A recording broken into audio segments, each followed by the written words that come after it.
Boa tarde, pessoal. Mosca, tem uma mosca chata aqui. Bom, boa tarde. Essa aqui é a live de agosto. Eu tô fazendo, acho que pelo menos uma live por mês com um convidado. Com o tempo a gente vai aumentando a dose. E hoje eu tenho uma convidada, que é uma cliente nossa. Eu já vou te chamar, tá, Diana? Fica aí na guarda.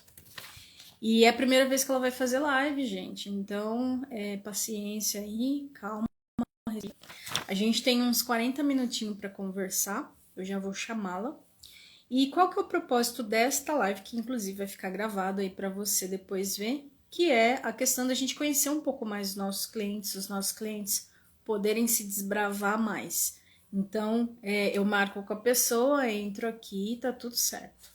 A gente vai começar a fazer maiores divulgações no decorrer aí dos próximos meses, porém, nesse momento, todas as nossas ações são mais orgânicas. Então, tem muita coisa que a gente tem que aprender primeiro a escola, para depois potencializar, né? Senão a gente quer ir de 0 a 100 quando a gente não está preparado nem para 20, né? E eu já vou ver se ela já está aqui, sem mais delongas. E, Diana, já vou te deixar alerta que é o seguinte, a minha tecnologia, ela tá com um pouquinho de delay. Então, talvez a minha voz chegue antes da imagem, porque eu já tenho que mudar minha tecnologia. E tá tudo bem, Kaizen. Então, vou aqui ver se você já está ao vivo, e ela já está ao vivo. Eu vou convidar você para participar. Cadê adicionar como moderador? Na verdade, você acabou saindo do ao vivo. Deixa eu clicar aqui de novo. E convidar. Aí vai um convite para você e você aceita, tá?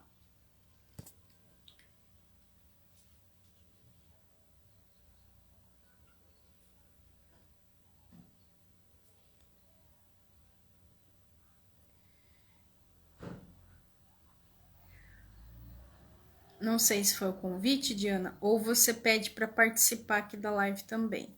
Deixa eu ver aqui. Convidar. Tô clicando em convidar, não tá indo. No caso, você tá no celular, Diana? Só confirma para mim se você está no celular, porque você tem que estar no celular para poder aceitar aí a chamada, tá? Porque aqui para mim até aparece.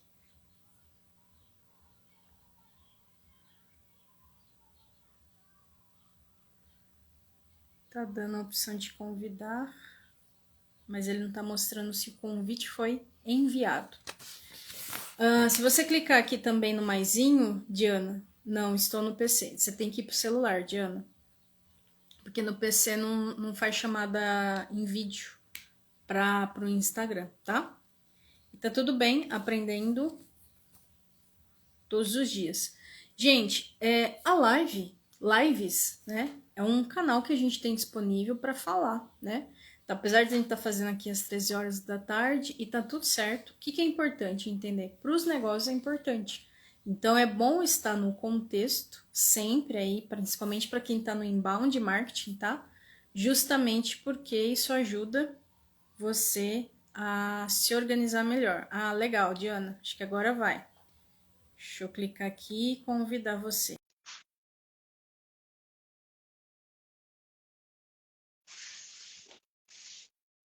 Você aceitar, você vai aparecer aqui na parte de baixo do meu vídeo.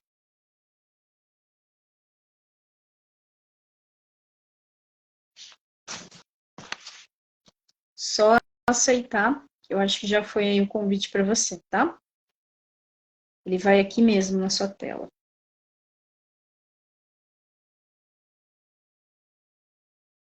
Sempre quando a gente está fazendo as coisas, principalmente a primeira vez, a gente tem que ter muita calma, porque tudo dá certo no final. Mas é importante que você já tire uma barreira, às vezes, inicial. Então, tem coisas que às vezes a gente não faz, porque a gente não está familiarizado com aquilo. E aí você passa com o tempo tirando do colo, tá? Sempre que é importante ter em mente? Ter calma, tranquilidade, romper essa barreira e depois as coisas vão se resolvendo, tá? Eu acho que você caiu, ó, você colocou como não pôde participar. Deixa eu mandar aqui de novo. Vou convidar para você, enviar o convite. Aí você tem que aceitar, tá?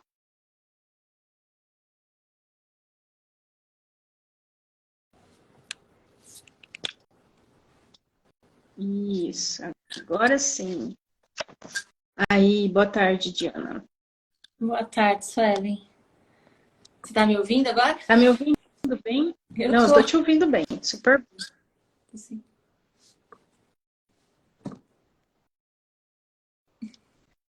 Os nossos áudios vão dar um pouquinho de delay, porque eu creio que também essa tecnologia tá mais abaladinha aí. Mas é importante você me ouvir, você tá me ouvindo, né? Sim, tô te ouvindo. Beleza. Diana, vai ser um bate-papo, então relaxa, uma conversa, só que é uma conversa guiada, né? Eu tenho aqui algumas perguntas que eu já te enviei, mas para a gente tirar do colo, sabe aquela coisa? Tira do colo, porque a gente sempre vai estar fazendo isso, né? Fala um pouquinho de você, Diana, diretamente. Quem que é a Diana? Onde que você mora? Com que você trabalha? Bom, me chamo Diana, Diana Rino. Eu moro em São Paulo, capital. E tenho a empresa, né? Que eu abri em 2010.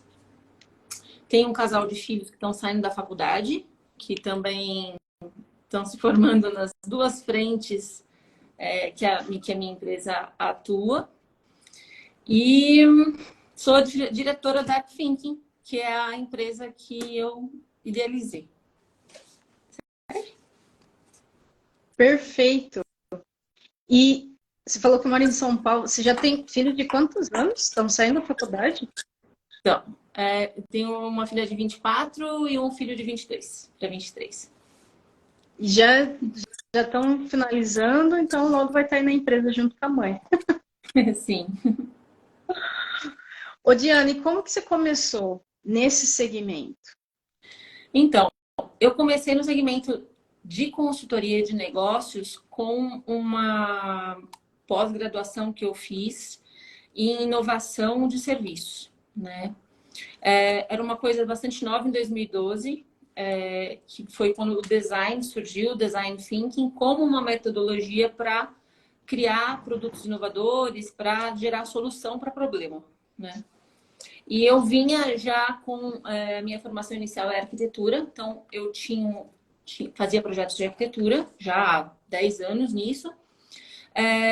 Porém, eu tinha um problema muito sério com isso, porque eu acho que é a veia do negócio, porque eu queria gerar resultado para as empresas.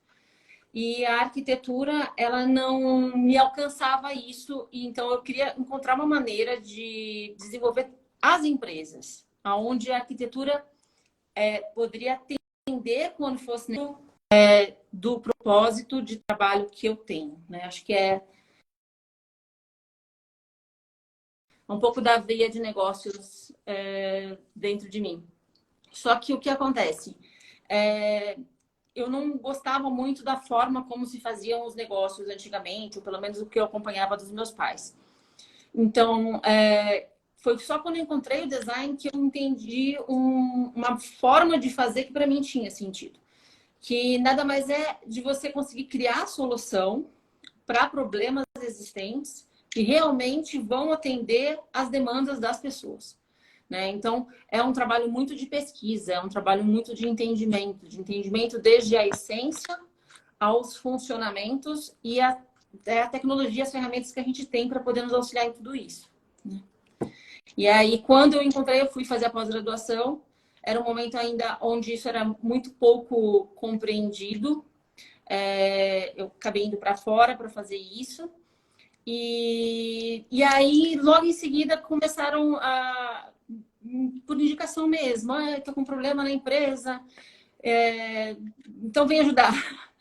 E aí, esse era um dos desafios que eu tinha, porque eu sou uma fazedora, né? Eu sou uma pessoa de inovação, não tem conversa, então eu sempre estou inventando alguma coisa de uma forma que possa funcionar melhor, mas eu sou uma pessoa que gosta de realizar. Né? Então, a questão de, assim, de se entregar projetos ou entregar books de processos a serem implementados nunca foi muito o meu mindset. Eu sou muito de pôr a mão na massa.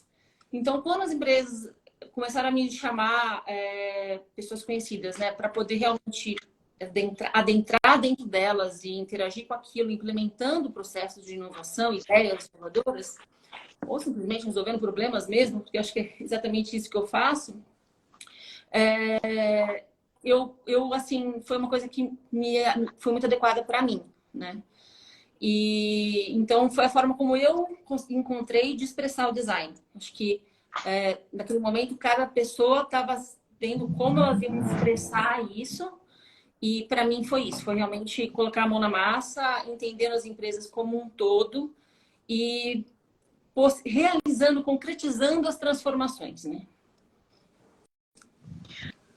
Diana, o design, eu vejo ele sempre como um otimizador de tudo, né? Ele otimiza tudo. A questão é que nem sempre a prática do design está na rotina das empresas. Muitas vezes entra sempre especialista, desde o gráfico, desde o web, desde outras coisas.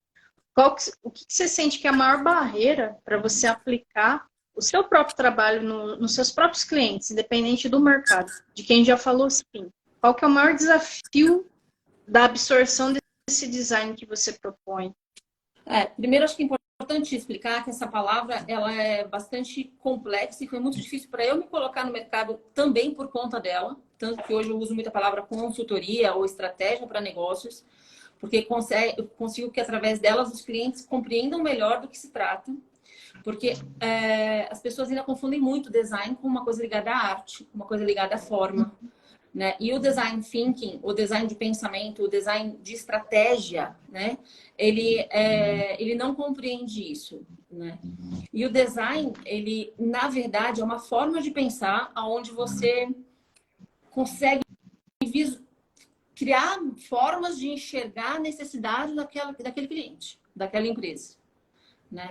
E a gente hoje em dia até, assim, depois desse boom que houve, onde existem muitas metodologias, muitos lugares que estão sendo implementados, os processos, as técnicas que falam que é do design. E assim, e isso ele é um pouquinho em contramão do que realmente é o design. Porque o design você não consegue simplesmente seguir um processo e chegar no resultado. O design ele é, antes de mais nada, uma intenção. Mas a dificuldade, então, ela começou com a palavra design. Depois eu tive uma dificuldade muito grande de explicar para as pessoas que sim, eu também tenho arquitetura, mas que eu não sou um escritório de arquitetura. Eu sou uma estratégia de negócio, uma consultoria de negócio que atua até a arquitetura quando necessário, quando o negócio precisa de um espaço com uma comunicação melhor. Mas e assim, antes de mais nada, o design ele acaba fazendo essa comunicação entre todos os outros designs, né? O design gráfico, o design da parte de mídia, a própria arquitetura, os processos, os sistemas, né? Então, eu acho que tem um ponto aí que realmente se trata de um pouco de educação, das pessoas conhecerem que isso existe, que dá para fazer de uma maneira diferente. E exatamente por eu ter encontrado essa maneira diferente do design que eu me encantei e mergulhei nisso, porque agora com isso eu consigo trabalhar resultados, né? E eu gosto muito de negócios e de resultados. Tem um case que é muito interessante, sempre mencionei, porque foi o momento que eu encontrei o design, que foi num livro do Tim Brown, da IDEO, que foram eles, mais ou menos, que eles fazem design de produtos, né? E eles trabalhavam com inovação nisso. E foram eles que meio que criaram o design, né? A partir de uma demanda de um dos clientes deles, que até aqueles anos, né? Acho que por volta dos anos 2000, inovação era criar um produto mais tecnológico ano após ano, né? Então, no caso, um dos exemplos que eles citam é uma empresa de bicicletas, né? Só que chegou no momento que a empresa virou para eles e falou assim: olha, não está valendo a pena, porque você está me gerando um produto mais caro todo ano e as pessoas já não estão comprando no mesmo volume. Então, essa inovação que está encarecendo esse meu produto não está fazendo eu vender mais no mercado, né? E que vocês precisam criar alguma outra sugestão, alguma outra forma de inovar, mas que aumente o meu lucro, né? Que aumente as minhas vendas. E aí, nisso, eles perceberam que eles saíram para campo para poder observar como as pessoas se relacionavam com as bicicletas, né? E essa é a grande chave de mudança, né? Pensar no comportamento humano, pensar nas necessidades humanas, pensar como é que é o hábito deles, o que é confortável para eles, o que não é confortável para eles. E nisso eles perceberam que em quase todas as casas tinha uma bicicleta na garagem parada, porque sempre ela estava quebrada. Mas em todas as casas haviam, né? E aí eles começaram a questionar assim, poxa, por que as pessoas não usam então? Será que elas usariam se essa bicicleta funcionasse? Fizeram uma pesquisa, entenderam que sim. E então eles lançaram um produto inovador completamente diferente do padrão até o ano anterior, que é um produto voltado para o comfort, para o uso do dia a dia e que não estragasse, para que as pessoas pudessem utilizar cotidianamente aquilo. E a empresa teve altos lucros com esse novo tipo de projeto de inovação que eles criaram. Então, o design é isso. A gente não sai com uma ideia pré-concebida do que vai ser. A gente vai lá entender o que aquele cliente, com aquela história, com aquele mercado, com aquela realidade, com seus colaboradores, o que ele precisa, né? E aí a gente faz a conexão. Diana, você falando tudo isso, né? Quando a gente fala de inovação, eu vivia no passado, acho que um pouquinho mais de um ano no ecossistema de startup, onde se fala muito de inovação, onde tende-se a estar propensa à inovação. E eu não encontrei esse mindset de inovação, mesmo nas startups. Então eu percebo que para você é desafiante, até porque é como se você, vamos imaginar assim, uma empresa pequena, tá? Uma empresa pequena como a minha. A gente tem algumas dores, então enquanto eu não resolvo essas dores, eu não consigo enxergar além. Então não me abro para novas fases, novas possibilidades, porque ainda tem dores primárias, né? Uma média empresa, às vezes, não resolveu aquelas dores primárias que hoje um business como o meu foca em resolver e fica com muito mais gargalo, né? Só que tem posicionamento no mercado, precisa continuar avançando. E às vezes esse mindset não avança o suficiente para a inovação e muitas vezes eles precisariam de mais. Agora, empresas que já têm a proposta de ser disruptivas, que têm que ter a inovação como um setor em si, né? Como uma forma de trabalhar isso, eu também vi essa cegueira, vamos colocar assim. Então, tá muito, não vou nem dizer deturpado, ainda falta um nível de consciência sobre o próprio assunto, né? Isso é uma bandeira sua, pelo jeito, né? Oi? Não vi. Isso é a sua bandeira, correto? Completamente, assim, porque assim, acho que isso é do ser humano. Então, o ser humano, ele tem essa tendência de ter controle sobre as coisas, de enquadrá-las dentro de um conhecimento que ele tenha, né? Se a gente vem e observa o nosso mundo acadêmico, vários procedimentos hoje em dia, eles já não funcionam muito bem. Precisam ser repensados, né? Só que a forma de se estruturar uma coisa nova, que é o que está sendo feito em termos de inovação, acaba sendo essa questão de soma de metodologias usadas, soma de ferramentas aplicadas. Não, design você vai ter que usar post-it, você vai fazer workshop, você vai prototipar, você vai fazer um blueprint. Só que assim, a grande questão do design não são as ferramentas que você vai estar usando. A grande questão do design é a sua intenção e a sua responsabilidade com aquela pessoa que está precisando de você. Porque o design é isso, é esse movimento, é esse olhar. E então, você não chega à resposta que você precisa se você não tiver essa intenção e essa responsabilidade. Então, esse é o ponto, né? Mas é fácil. Você percebe que não é uma coisa tangível? Essa questão da intenção, da responsabilidade, do pensar de uma outra forma, de você estar sempre numa posição desconfortável para ver o que aquele cliente precisa, porque é isso, é esvaziar de si mesmo para chegar e falar, putz, agora. E aonde eu vou conseguir aquilo que ele precisa, né? Porque são únicos e o projeto, a propósito é exatamente esse, entendeu? É funcionar para aquela pessoa, para aquele contexto, fazer com que aquele empresário, aqueles colaboradores, aqueles clientes tenham um serviço eficiente, sabe, que tenha um propósito forte, que deixe a vida deles melhor, né? Que enxergue então tem que excelência. trazê-lo lá. E não tem nada a ver com posso usar 10 metodologias, 10 ferramentas, eu posso usar 2, entendeu? A questão é onde você precisa chegar com elas. Então, eu acho que esse é o problema do mercado. Então, fazer um pitch, por exemplo, você falou de startup, né? Imagino que você vem muito essa pegada, como é que eu vou vender isso e pá. Mas você tem que pensar de uma forma sólida, né? Você tem que pensar no que isso tem de sólido mesmo, de consistência no projeto, no porquê, do que realmente está resolvendo, para aquilo ser uma coisa inovadora. Sim. E Diana, quais são além da parte educacional, o que você enxerga que é seu maior desafio em nível profissional? De você para com o mercado que você vem desbravando e tende a desbravar cada vez mais? Então, meu maior desafio primeiro foi dar a minha cara, expor. Eu tinha realmente uma dificuldade enorme de me expor. Então, e assim, e o meu objetivo é estruturar a empresa, fazer com que ela cresça e fique sólida no mercado mesmo, entendeu? Então, o meu objetivo é estruturar como uma empresa forte. Eu até hoje atuo há 10 anos já com a parte de consultoria de negócios, há quase 20 com arquitetura, mas assim, sempre com projetos exclusivos, sempre indicação, e aí tempos muito longos dentro de cada empresa.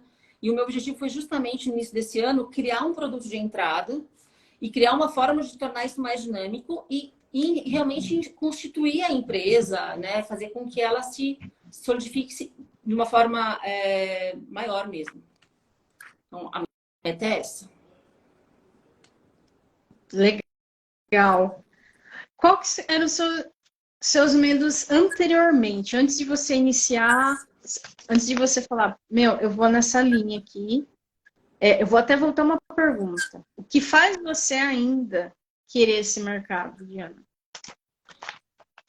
Eu sou isso. Esse foi meu grande desafio, assim, quando eu tinha todos os meus questionamentos. É algo natural. Eu penso isso, é o que eu sou, né? O meu grande A desafio... zona de genialidade. Oi? É a sua zona de genialidade. É a minha zona do que eu tenho para entregar para o mundo. Eu acho que é isso, entendeu? É esse entendimento e uma viabilização dessas soluções com um foco muito claro para que aquilo dê certo, né? E então eu não tenho questionamentos, eu não tenho dúvidas sobre isso. Eu acho que o grande desafio é empreender no Brasil. O grande desafio é você... É uma guerra, né? É uma luta você topar isso aqui. Mas, assim... Então foi muito Alguém tem que, difícil... Oi? alguém tem que carregar esse piano. Tipo assim, não adianta eu resolver fazer aquilo que eu não sirvo para ser, entendeu? Eu parto meio desse pressuposto assim, cada um tem alguma coisa que é bom. Então, se a gente faz aquilo que a gente tem como mindset interior, assim, fazer, eu acho que a vida fica mais fácil, né? Fica mais produtivo, dá mais resultado. Então, eu nunca tive questionamentos se eu não faria isso. Assim, quando entrou a arquitetura, eu tinha questionamentos, porque eu queria ela muito amarrada a resultado, a função, a solução, a perenidade, a transformação, e ela por si só não me entregava isso, né? Então, se um cliente vinha me pedir um projeto de iluminação, um projeto do escritório, assim, se eu não conseguisse conectar aquilo de uma forma a um projeto de estratégia muito eficiente para a empresa dele, eu ia entregar um projeto que ia, em pouco tempo, ficar obsoleto. Em pouco tempo, ele não ia mais funcionar. E isso não me agradava. Agora, à medida que eu encontrei o design, essa questão de estratégia de serviço, de negócios mesmo, eu nunca tive dúvida de que eu teria outra coisa para fazer.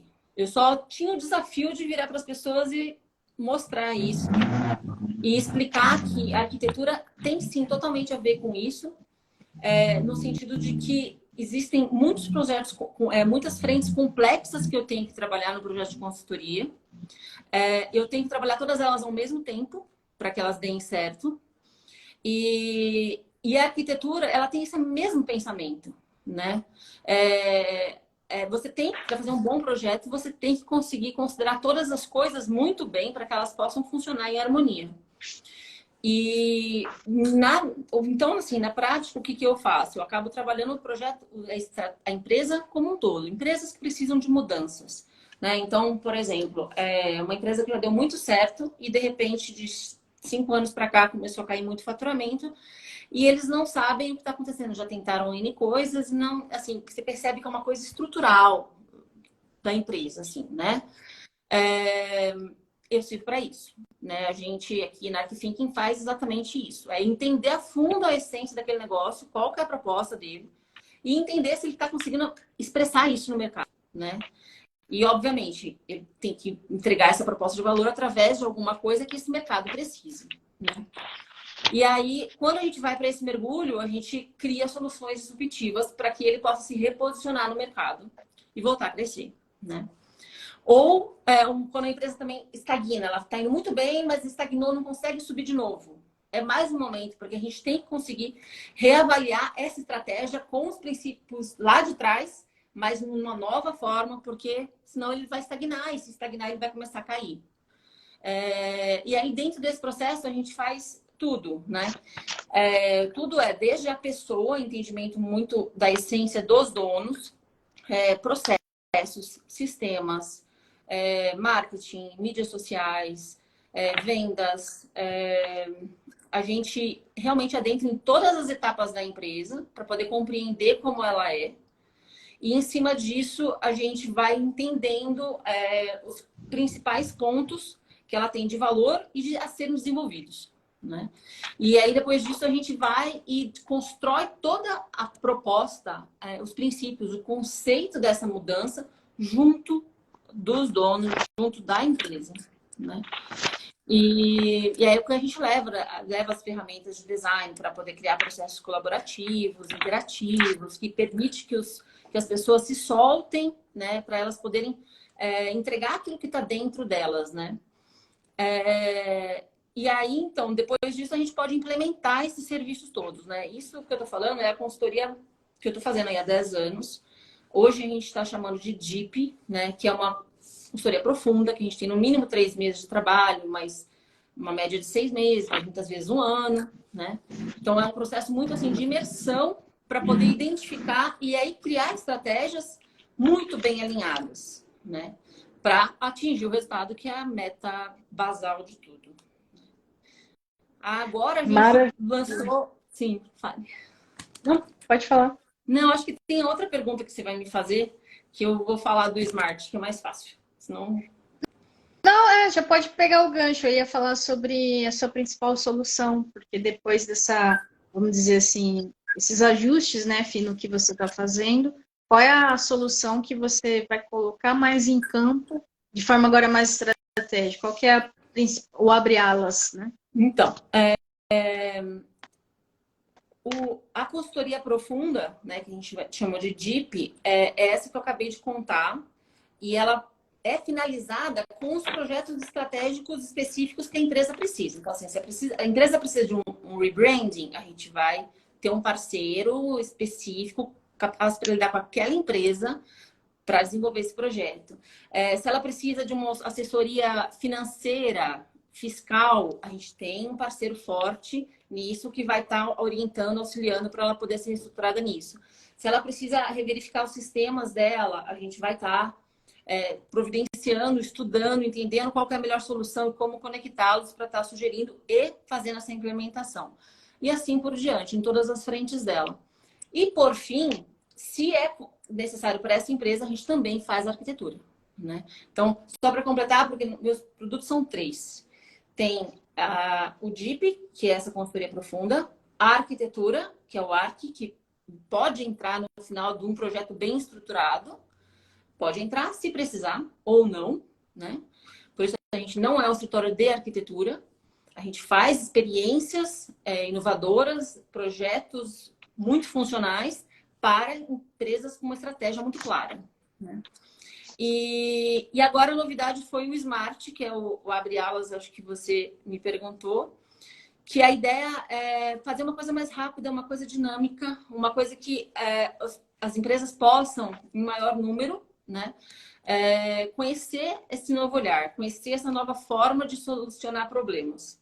Então, é uma imersão. Meus trabalhos são todos pessoais, né, em loco nas empresas, nunca online. E é uma imersão Smart de 3 dias a 2 semanas, onde eu vou mergulhar mesmo na essência do negócio e na essência do problema que o negócio está enfrentando. Sempre para negócios que estão precisando de mudanças, né? O nosso foco são empresas que precisam de mudanças. E frente a isso, eu vou desenvolver de uma forma rápida uma ação imediata para aumentar o faturamento da empresa, né? Então, é uma coisa assim pontual que eu vou ver, então, de uma nova forma, por um outro ângulo, uma outra saída para aumentar o faturamento dele de uma forma pontual. Pode ser qualquer tipo de ação, desde que eu gere esse aumento de faturamento, esse impulsionamento para o negócio, para ele perceber então, que tem uma nova forma de realizar, de solucionar os problemas deles, entendeu? Apontando essa nova forma disruptiva de trazer resultado, né? Não é uma solução que geralmente não é uma solução que ela vai continuar funcionando, ela é pontual, porque o negócio precisa de uma estruturação profunda para entender como que ele se reestrutura e passa a dar certo, né? Mas é uma forma já das empresas compreenderem um pouco do que a gente é. Ô, Diana, e por que você decidiu se tornar nossa cliente? Porque você está agora aqui com a gente, dentro do Market Hunt, dentro dessa sua jornada, o que te levou a tomar essa decisão de, acho que faz sentido estar junto com a Borelli Academy? Justamente querer crescer a empresa, querer estruturar, organizar a empresa para o crescimento. E não só fazer isso dentro das empresas dos clientes, mas fazer pela minha empresa, né? Porque a partir do momento que eu quero crescer, eu vou colocar mais projetos por vez acontecendo e eu preciso de uma organização, de um controle bom para isso, né? Diferente de eu ficar em um projeto que eu não teria tanta essa necessidade. Então, eu preciso dessa organização, desse registro. E, ao mesmo tempo, eu acho que a proposta do Market Hunt, ele tá assim, sempre à frente um pouco para eu poder pensar que passos devem ser feitos para a empresa estar crescendo, né? Eu acho que isso chama um pouco a atenção para a necessidade da minha empresa e não só para a necessidade das empresas dos meus clientes. Então, a proposta de contratar um Market Hunt, ela é completamente voltada para possibilitar o meu crescimento. Perfeito, Diana. E me faça uma pergunta. Chegou, a gente está nas retas finais. Agora você vai poder me fazer uma pergunta, Diana. Então, eu acho de que... Business, Diana. Oi? De business. De business. Eu nasci no meio de empreendedores, eu comecei minha vida tendo projetos, eu nunca fui funcionária, exceto momentos que eu saí daqui, mas assim, do país, mas via de regra não. Então, empreender para mim, digamos que era natural, né? Apesar de difícil. Mas eu sei que você trabalhava no mercado antes de você empreender com a Borelli Academy, né? E eu queria saber de você, assim, como é que foi para você bancar, empreender com um projeto inovador, certo? Como foi para você a relação com isso, com os seus familiares? Como foi para você bancar essa ideia? Boa pergunta. Bom, no caso, a Borelli Academy já é uma pivotagem da primeira experiência empreendendo. Então, eu saí do mercado querendo reproduzir o que eu fazia no mercado. Como eu trabalhava em multinacional, eu sempre fazia treinamentos, por exemplo, e a segurança do trabalho tem treinamentos são obrigatórios por legislação. Então, querendo ou não, toda empresa de médio porte tem que fazer, né? É compliance. Então, tem um mercado. Eu só não sabia o grande desafio que era esse mercado, de fato. Porque quando você está numa grande empresa, você tem pontos cegos, você está num cenário controlado, onde você tem acessos, né, a tudo, a todos, você só tem que ser muito bom no que você faz. E aí eu falei, não, vou vender treinamentos, eu estava querendo empreender. Foi onde eu tive minha primeira queda, vamos colocar assim. Porque não era um mercado tão simples, era algo muito mais fechado, e eu me tornei pequena para o mercado que eu queria atender. Então, foi meu primeiro impacto. Em relação a familiares, não conheço nenhum empreendedor. A princípio, a partir de agora, sim, tem primos, né, que empreendem. Mas eu não tinha nenhuma referência. Era realmente a questão de, vamos lá e vamos fazer acontecer.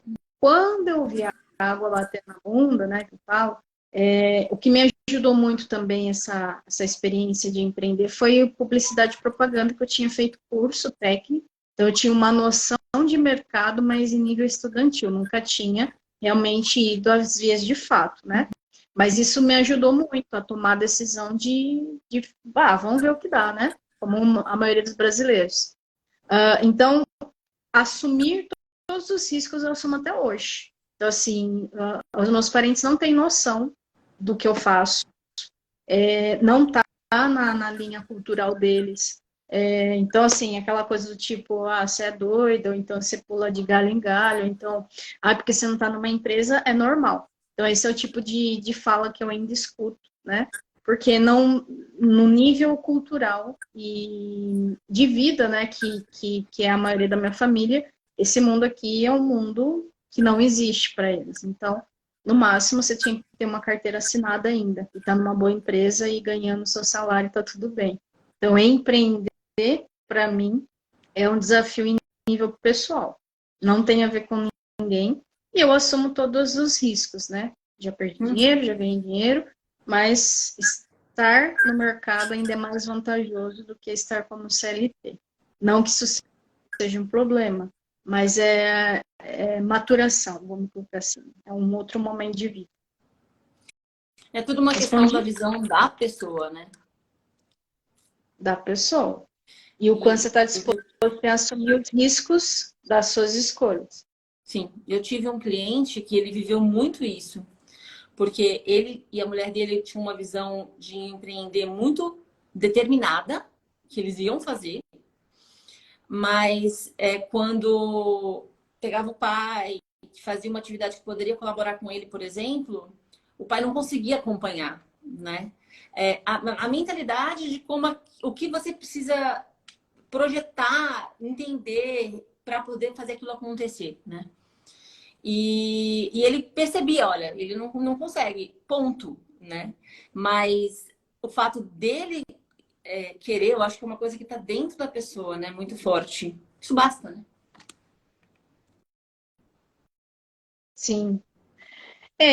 E dá resultado, porque é desafiante, Diana, principalmente no começo, né? Quando a gente ainda não tem uma quantidade de clientes e faturamento recorrente para você, às vezes, manter suas contas básicas. Eu acho que só mais dói para quem empreende, e ainda mais assim, no meu caso, que é um segmento disruptivo, querendo ou não, inovação, é que nem sempre você tem lá principalmente no começo, né? Agora tá, não vou dizer que tá tranquilo, mas está num cenário melhor, até porque eu ralo bastante para isso estar melhor cada vez mais, mas os parentes, vamos colocar assim, né? Quem está no seu redor se você estiver pagando as contas, dando certo, vamos colocar assim. Menos que isso, você precisar pedir um arrego, é como se você não pudesse falhar, porque daí vem toda aquela enxurrada, e não é só parente, é amigos, porque é um mundo diferente. Empreender num mundo onde as pessoas não empreendem, ou a maioria não empreende, é como se você fosse o patinho feio, é diferente, você é É esquisito. inovar, né? Não, você é visto como, tipo, você é esquisito, sabe? Assim, É inovar. para quem empreende, não, né? Mas assim, ó, você tem um Mas, produto inovador e a sua mobilização de empreender frente ao que você conhecia é inovar. E eu acho que é bem esse o desafio que a gente tem o tempo inteiro quando a gente está tentando ajudar uma empresa a inovar. a pensar de uma outra forma, a realizar mudanças que ela precisa, é o desconforto. Não tem como ela não passar pelo desconforto, entendeu? Então, esse é o grande desafio, eu acho, de todos os processos, que é conseguir o engajamento dos donos. Porque ele contrata, beleza, mas na hora que você vai mexendo naquilo que ele está habituado e você fala, poxa, precisamos pensar de uma outra forma, é muito incômodo. Então, geralmente tem um período que ele fala, nossa, e agora? Assim, que incomoda mesmo.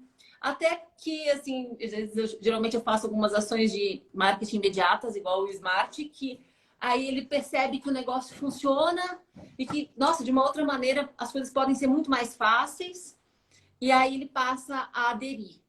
Mas é um grande desafio quando você fala de inovação, porque inovação é isso, né? É você fazer uma coisa de uma outra forma, uma forma que não está sendo pensada, disruptiva. Seja na sua própria vida, como você fez, né? Do seu ambiente, falar, eu vou, né? Seja você ter um produto que não tem no mercado, né? Que é o Market Hunt, e você realmente, assim, já te falei, você tem uma clareza, uma didática, um acompanhamento para fazer isso excepcional. E então é isso, eu acho que acaba sendo um pouquinho da mesma coisa, entendeu? Apenas em ações em lugares diferentes, mas acho que não faz.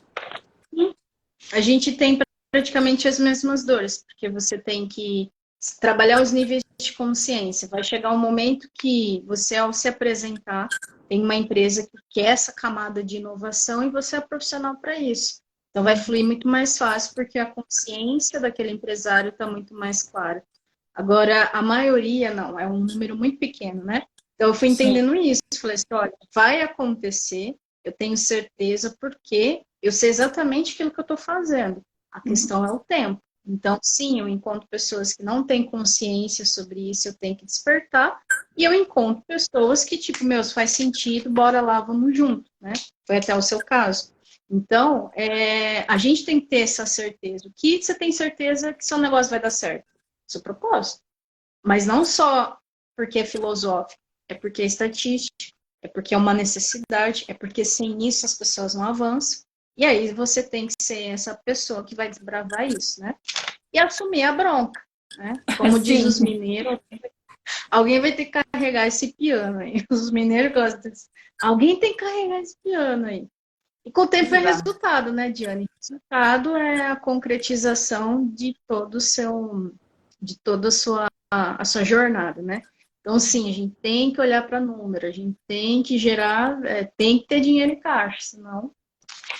E, Diana, deixa uma mensagem, tem só mais duas perguntas, essa é a penúltima. Para quem é do seu segmento, pensa nos profissionais, que é exatamente do seu segmento. Se você pudesse deixar já uma mensagem, ó, você que é de inovação, fica a dica hashtag, o que você falaria? Inovação ou consultor para Sim. empresas? Eu acho que inovação, porque o consultor, eu acho que ele é mais padrãozão, é mais aceito. O agente de inovação. A gente de inovação é uma postura. É uma atividade desconfortável. E você tem que estar disposto a isso. Para você poder realmente levar uma inovação, você precisa, antes de mais nada, entender o teu cliente. Entender profundamente ele, né? E que, assim, às vezes, o mesmo produto vendido... Duas lojas da Copenhagen que são franqueadores diferentes. O que você encontra em cada uma é diferente. Porque a sua experiência é diferente. Porque na prática que as pessoas vendem através daqueles produtos é o que elas acreditam. Então, se o franqueador é uma pessoa organizada, ordenada, tem processos, tem respeito pelos funcionários, orienta as coisas de uma forma clara, é cuidadoso com a parte financeira, enfim, se ele é ordenado, ele vai passar uma coisa para o cliente na hora que chega naquela loja. Para estar lá. Tudo bem, se você for comprar e sair, ainda é menor a sua experiência, mas para você estar na loja. E se ele tem outro perfil, ele vai passar também aquela confusão, ele vai passar também aquele desconforto. Então, a gente trata, ao meu ver, inovação, empresas, elas são, antes de mais nada, pessoas.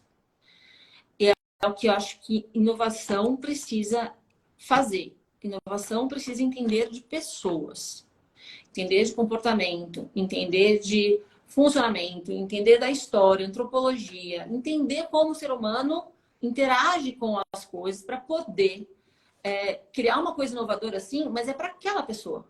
Então, é aquilo que vai funcionar para ele, né? Então, se eu pego uma empresa que tem uma loja de roupa infantil, por exemplo, há muitos anos, tem todo o potencial para virar uma franquia. Mas espera lá, será que é pertinente para aqueles donos ter uma franquia hoje? Isso faz parte da vida deles, do sonho de vida deles? É compatível com a essência deles? Isso. Então, não adianta trazer uma ideia mais mirabolante, mais inovadora, mais disruptiva do mundo se ela não for compatível para aquele cliente, para aquela realidade, para aquele mercado. Então, você tem que entender do cliente, da pessoa, como ele consegue transmitir essa proposta de valor, essa essência no produto dele de uma forma coerente, para chegar no público dele de uma forma clara. Então, é entender essas pessoas. Eu entendo que é isso, a coisa mais importante. Perfeito. E a última mensagem é para os empreendedores em geral. O que você diria para quem está à frente de um business, independente do momento e do nível, sobre o mercado e principalmente com esse olhar da inovação? O que você diria para essas pessoas? Eu acho que existe um certo perfil para empreendedor, né? O empreendedor ele tem que ser uma pessoa que ele gosta de adrenalina, que ele tem muito jogo de cintura, é resiliente e ele se desafia acima de tudo, né? Eu acho que a pessoa, quando ela tem essas características, ela é um empreendedor. Ela tem o que precisa para poder encarar a briga, né? E, enfim, tem que acreditar em si próprio, tem que ter alguma coisa muito clara que ele sabe que ele tem para entregar no mercado de valor e que precisam. E tem que, assim, ir à luta. Acho que assim, é não ter medo de errar, né? E fazer e até acertar. É isso. Isso que eu acho. Perfeito. Acabou entrando mais gente agora no finalzinho, mas tá tudo bem, vai ficar gravada a live. Diana, você quer acrescentar alguma coisa ou responder uma pergunta que não foi feita? Deixa eu ver. Eu acho que assim, se tem alguma coisa importante, é essa questão de atender empresas que sabem que precisam de mudança, né? Para diminuir o período da pessoa aceitar que ela vai ter que encarar uma mudança, né? Mudanças são coisas difíceis, não é fácil para ninguém em nenhuma frente da vida, né? Mas quando o negócio sabe que precisa fazer algo e que não vai funcionar e ele tem convicção de que se ele quer continuar, ele precisa fazer algo, acho que é para isso que a gente serve, é para isso que a gente vai lá, dá braço para ele, entender ele muito profundamente para criar uma coisa nova, mas e que ele vai poder se realizar. Então, assim, tem a parte difícil, mas tem uma recompensa muito legal depois. Acho que é isso. Perfeito. E mudança em todos os níveis, né, Diana? Mesmo em nível pessoal e principalmente empresarial, que envolve muito mais responsabilidades, né?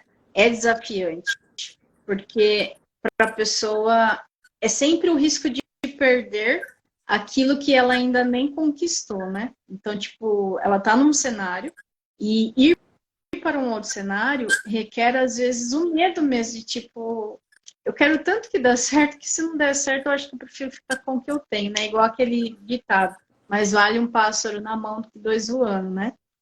Eu acho que E o ser humano tem medo de ser maior, né?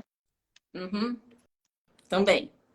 É uma coisa interessante, né? Porque, assim, a validação de que as novas diretrizes, as mudanças que vão ser implementadas vão funcionar, é uma coisa que a gente faz de uma forma muito cuidadosa, validando isso constantemente no processo com ele.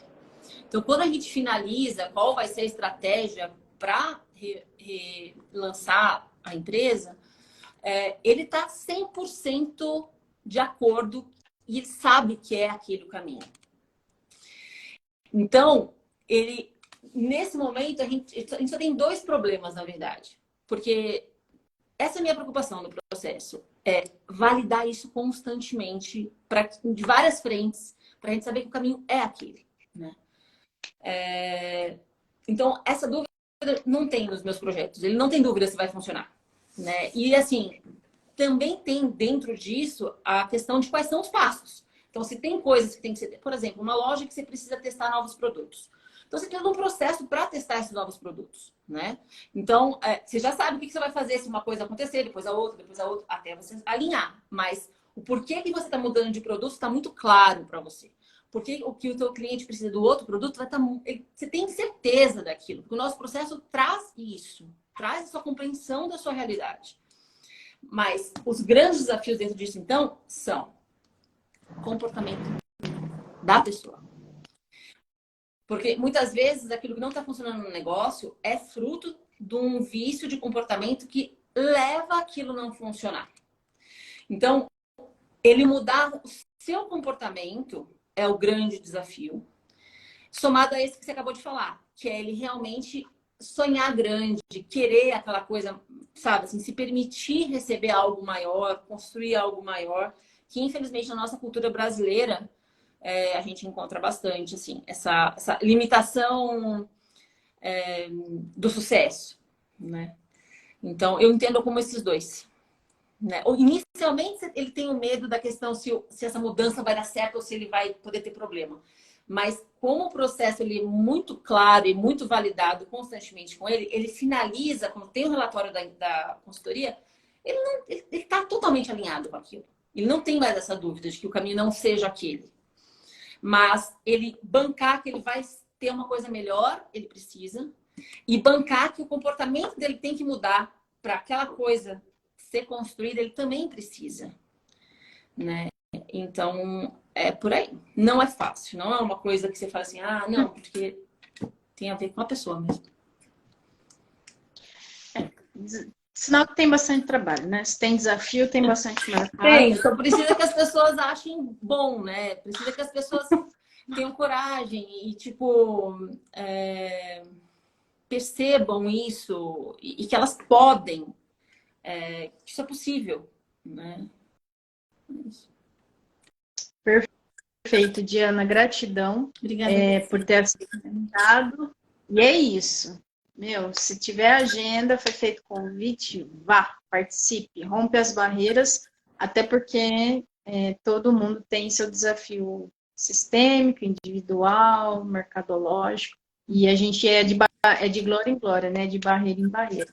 Então, parabéns aí, de qualquer maneira, por esse espaço, e tamo junto. Obrigada pela oportunidade, por ter me feito ter coragem de estar aqui.